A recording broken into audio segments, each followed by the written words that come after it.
Če vas zanima, kje je pri nas naenkrat največ novih avtomobilov, bi bil pravi odgovor Koper, kjer jih vsak dan razložijo nekaj tisoč. Največ avtomobilov pa hkrati uporabljajo vsi, ki živijo in delajo v metropoli, in tu bom danes preveril znanje bodočih avtoserviserjev. Ja, tudi tukaj si znanje nabirajo z mazanjem rok. Ajde, gremo avto kar noter delavnico, hitro. V Ljubljani je tudi največ semaforjev in ravno prej sem pri Rdeči razmišljal, kako bi bilo vse bolj tiho, če bi čisto vsi avtomobili v našem največjem mestu bili hibridi. Potem bi se, tako kot na Japonskem, slišalo še petje ptic. Danes pa se bo slišalo znanje. Naj se modri volan začne. Dober dan. Kdo se je med počitnicami zdaj učil za modri volan? Aha, vidim, da boste prekipevali od znanja, ne? Pa kar začnemo v bistvu z enim čisto lahkim vprašanjem. Koliko letno jamstvo pri Toyoti nudijo na hibridno baterijo? A. 6 let, B. 8 let ali C. 10 let? 10 let je pravilno odgovor. Kako ti je ime? Spet smo bili navdušeni, ker je bila med tekmovalci tudi punca, ki se sicer ni uvrstila naprej, so se pa zato Luka, Blaž, Janko in Matej, ki so napredovali do menjave plašča.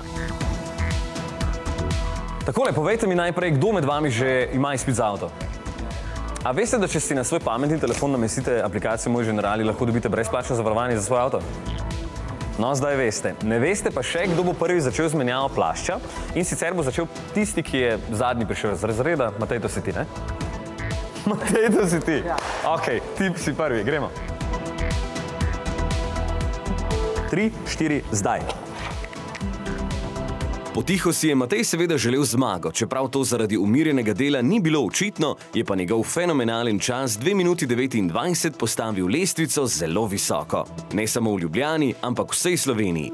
Za njim se je v boj podal Janko, ki je zaostal za slabo minuto, še počasnejši pa je bil Luka. 3, 4, zdaj.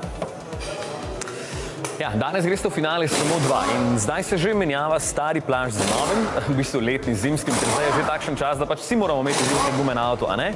Ja, vem, ja, Primorci jih ne rabite, ampak kaj pa, ko greste na sestanek v Ljubljano in na razdrten sneg, a? Kaj pa takrat?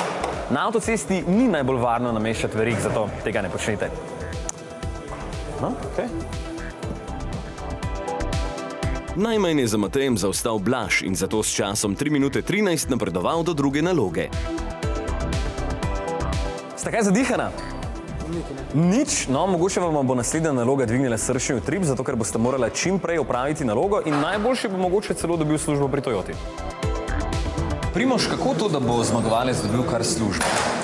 Ja, razloga sta dva. Eden je, da si mi želimo najboljše kandidate in zagotovo zmagovalec tega tekmovanja je potencial, na katerem lahko gradimo. In drugi razlog je ravno ta potencial oziroma nagrada stališča zmagovalca. Verjetno je neka denarna nagrada zelo zaželjena za tako mlade ljudi, ki so na začetku svoje kariere, ampak po drugi strani morate vedeti, da ko enkrat zaključijo ta uradni del šolanja, stopijo v svet posla in mi imamo svoj učni center, kjer dodatno izobražujemo tehnike z specifikami, ki jih Toyotini avtomobili potrebujejo.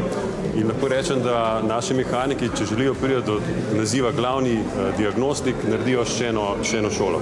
Tako da mislim, da za tega kandidata, ki je zmagovalec in verjamem, da je tudi željen dodatnega znanja, mislim, da je to bistveno boljša nagrada, kot pa neka denarna nagrada. Primož, kakšno nalogo bomo dali danes finalistoma?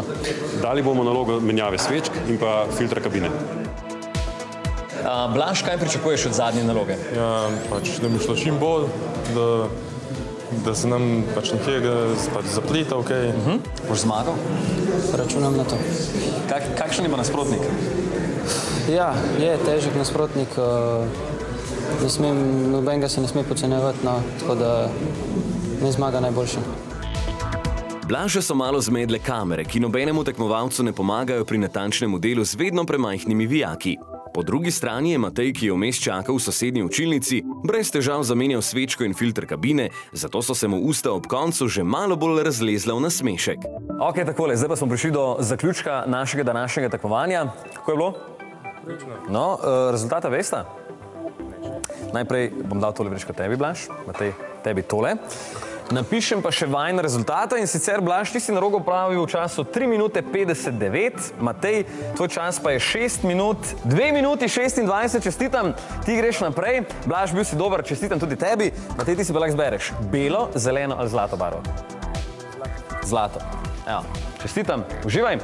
Vsi ostali pa bodite še naprej dobri in vadite, zato ker v velikem finalu bo mesto za samo enega zmagovalca. Krasno, to je to. Blaž, kako ti je šlo? Ja, šlo je odlično, imel sem pač manjše zaplete. Kje? Ja, mečkan s tem s filtrem, mečkan pa tudi tamne svečkam z enim ovijakom, če ne pa šlo. Matej, kako si zadovoljen z razpletom? Odlično, super, zadovoljen sem ful. Po predvidevanjih, praviš? Ja, upal sem, da bom zmagal, to se je zgodilo. Si imel kakšen zaplet? Prav nekaj velikega zapleta ni, kar je urodi bil malo masten je drsil, drugač pa nič tako. In kako se boš zdaj pripravljal na veliki finale? Tako kot je zdaj. Kako pa si se? Nič. Ok, super.